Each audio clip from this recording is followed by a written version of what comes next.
నరసింహ అవతారం పూర్తి కథ.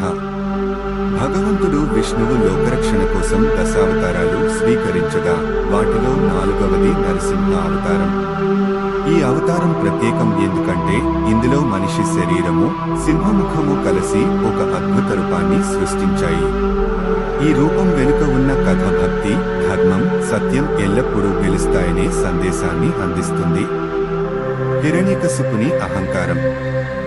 జయ, విజయులు శాపవశాత్తు రాక్షసులుగా జన్మించారు. వారిలో ఒకడు హిరణ్యకశిపుడు. అతడు పరమ తపస్సు చేసి బ్రహ్మదేవుని నుండి ఒక ప్రత్యేక వరం పొందాడు.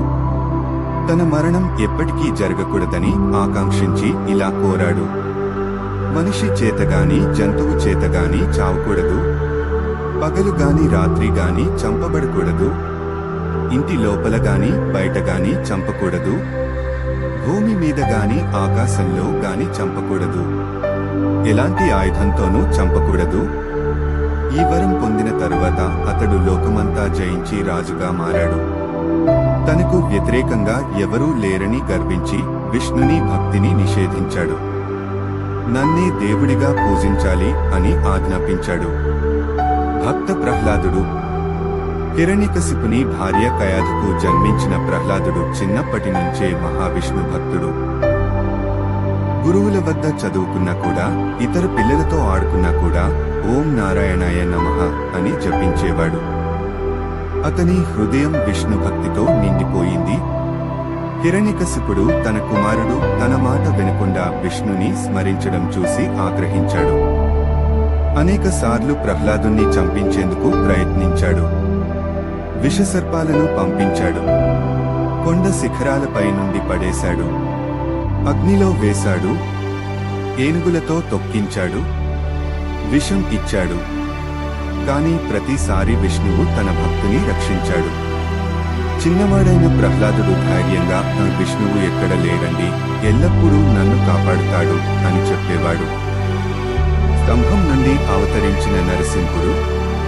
ఒకరోజు హిరణ్యకశిపుడు ప్రహ్లాదుని తన ముందు నిలబెట్టి కోపంగా అడిగాడు: నీ విష్ణువు ఎక్కడ ఉన్నాడు? చూపగలవా? అప్పుడు ప్రహ్లాదుడు నమ్రతతో అన్నాడు: అతడు అంతర్యామి, ఎక్కడా లేడు అనలేము, ఈ స్తంభంలో కూడా ఉన్నాడు. హిరణ్యకశిపుడు ఆ మాట విని కేకలేస్తూ ఒక స్తంభాన్ని తన గదిలో గుద్దాడు. ఆ క్షణమే ఆ స్తంభం చీలి భయంకర గర్జనతో నరసింహ స్వరూపంలో శ్రీ మహావిష్ణువు ప్రత్యక్షమయ్యాడు. నరసింహుని రూపం. నరసింహుడు సింహముఖంతో, మనిషి శరీరంతో, భయంకర కంటి కిరణాలతో వెలిగాడు. ఆ ఉగ్రరూపాన్ని చూసి దేవతలు, ఋషులు భయపడ్డారు. ప్రహ్లాదుడు మాత్రమే ఆనంద భాష్పాలతో ఆయనను దర్శించాడు. హిరణ్యకశిపుని సంహారం. నరసింహుడు హిరణ్యకశిపునిపై దూసుకెళ్లాడు. అతన్ని పట్టుకొని, సాయంత్రం వేళలో పగలు కాదు, రాత్రి కాదు, గృహద్వారం వద్ద, లోపల కాదు, బయట కాదు, తన ఒడిలో కూర్చోబెట్టి, భూమి కాదు, ఆకాశం కాదు, తన గోడాలతో, ఆయుధం కాదు, హిరణ్యకశిపుని ఛాతీ చీల్చి చంపేశాడు. ఇలా బ్రహ్మవరం ఇచ్చిన ప్రతిబంధకాలను అతిక్రమించకుండా మహావిష్ణువు సంహారం చేశాడు. భక్త ప్రహ్లాదుని రక్షణ. హిరణ్యకశిపుడు మూతుడైన తర్వాత కూడా నరసింహుడు ఉగ్రరూపంలో ఉన్నాడు. ఎవ్వరూ ఆయనను చేరలేకపోయారు. చివరికి చిన్న ప్రహ్లాదుడు ముందుకు వచ్చి భక్తితో నమస్కరించాడు. ప్రహ్లాదుని ప్రేమ, శరణాగతి చూసి నరసింహుడు శాంతమయ్యాడు. ప్రహ్లాదుని ఆశీర్వదించి భక్తి శక్తి సర్వోన్నతమని ప్రకటించాడు. నరసింహ అవతారం సారాంశం. భక్తుని నిజమైన ఆత్మార్పణం ఎప్పుడూ వృథా కాదు.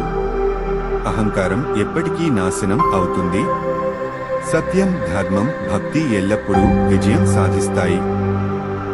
మహావిష్ణువు ఎప్పుడూ తన భక్తుల రక్షణ కోసం అవతరిస్తాడు.